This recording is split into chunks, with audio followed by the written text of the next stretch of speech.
Ayan, so good evening po sa ating lahat. Gawa tayo ng quick tutorial sa paggawa ng custom certificate. Kung sakaling tayo po ay merong ginawang lock session, inset, workshop, write shop, and gusto natin na mag-automate ng certificate using DepEd LMS. Ang advantage po nito, kailangan ng account ng users sa loob ng learning management system para makakuha siya ng certificate.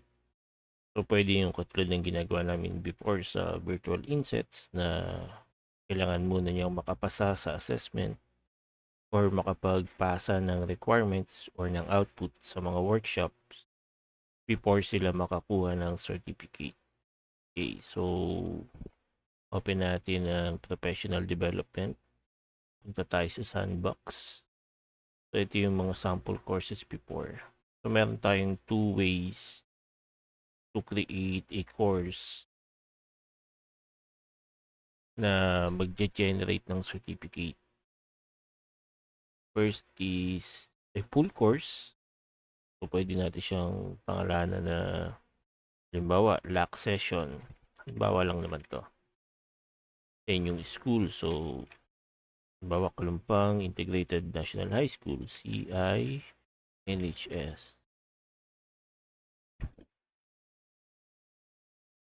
And then, ang option natin sa course format. Pwede tayong mag-single activity format or topics format. Ang pinagkaiba po niyan, kapag single activity format, certificate lang talaga ang gagawin natin. So, ibibigay mo sa kanila yung enrollment key or ima-manual enroll mo sila and then magda-download na lang sila ng certificate. Pero kapag naka-topics format ka or weekly format, meron muna silang mga activities like manonood muna ng video and then magkakaroon ng pre-test and post-test before sila makakuha ng certificate. So, yun naman yung e-learning approach. Pwede siya for micro-certification, di ba? So, depende po yun. Depende sa idea natin kung paano natin gustong i-conduct ang pagbibigay ng certificate sa kanila. Halimbawa, lock session nito. Pero yung lock session nyo, face-to-face. So, may mga attendance naman kayo doon. Meron din naman siyang registration. Halimbawa, sa face-to-face na inset or workshop or write shop. And then, i-harvest nyo yung kanilang email and i-require nyo silang magpunta sa LMS kung saan mo dinesign yung inyong course para makapag-login sila. And then, i-enroll nyo sila later. So, this time, ang gagamitin ko is topic format muna.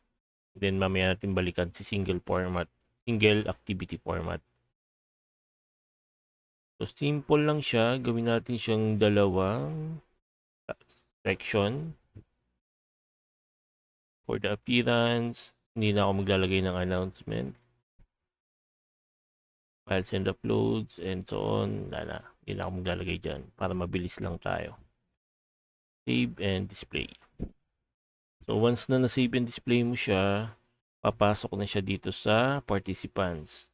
Ang idea or yung logic, mag-enroll ka na ng users. Pero dahil wala pa naman tayong users, and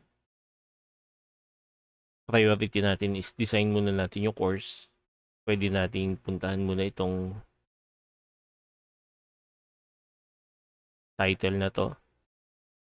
And then, turn editing on.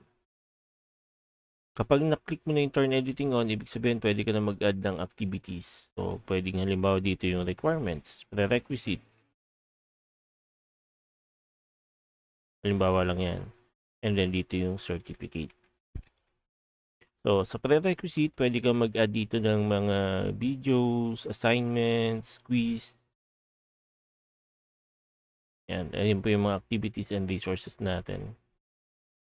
And then, dito naman sa certificate, gusto natin makukuha na yung certificate nila dito. Add an activity, and then select custom certificate. Sabi ko kanina, gusto ko dito ay certificate of participation lang muna. Ang name dito, yung name na yan, adding a new custom certificate to certificate, ang name dito, yun yung mag-a-appear sa ating course page. So, kung nilagay mo dito, download certificate, ang mag-a-appear dito sa part na to ay download certificate. Pero, hindi yun yung magiging file name. Okay? So, lagay natin certificate of participation na lang. Later na natin baguhin yung activity completion and restrict access. Restrict access, dito tayo mag-a-add ng mga restrictions kung saan ano yung mga prerequisites. Halimbawa, quiz, or kailangan mo nilang manood ng video or magsagot ng Google Form or MS Forms. Depende po yun sa design natin. Once na nalagay mo na siya, certificate of participation, allow anyone to verify a certificate. Yes po yan. Para kung sakaling ang certificate na ginawa natin ay merong CPD or merong use or value sa promotion, ayan, magagamit siya para ma-verify yung certificate. Dito may iwasan yung mga nagpo-photocopy. So, meron na tayo ditong available button na view certificate. Sabi dito, certificate of participation, nandito na siya. Pag kinlik ngayon si view certificate, magda-download siya ng certificate of participation. So, ito na siya ngayon. Blank na papel. So, para maiwasan yan, i-design muna natin yung ating certificate. I-click mo yung gear and then edit certificate. So, ito yung ating name, certificate of participation. Ang width niya by default is 210 by 297. Ang gagawin po natin dito, kung gusto ang design natin ay naka-landscape, pagbabaligtarin mo siya. Kung gusto mo na naka-portrait, as is mo lang siya na 210 ang width, 297 ang height. Pero sa aking case, pagbabaligtarin ko siya 297 and 210. Gusto ko kasi ay naka-landscape. And then, save changes. Once na na-save mo yan, pwede ka na mag-add ng iba't ibang elements. So, ano ba yung mga elements natin? Meron tayong background image, border, category name, code, and so on. Yung mga yan. Ngayon, ano yung kaunahan na nagpapalit sa mga certificates na automated? Siyempre, yun yung mga pangalan ng ating participants. Hanapin mo dito ngayon ang student name and then add element. Sa add element natin, makikita mo na dito student name, pwede mong palitan yan participant.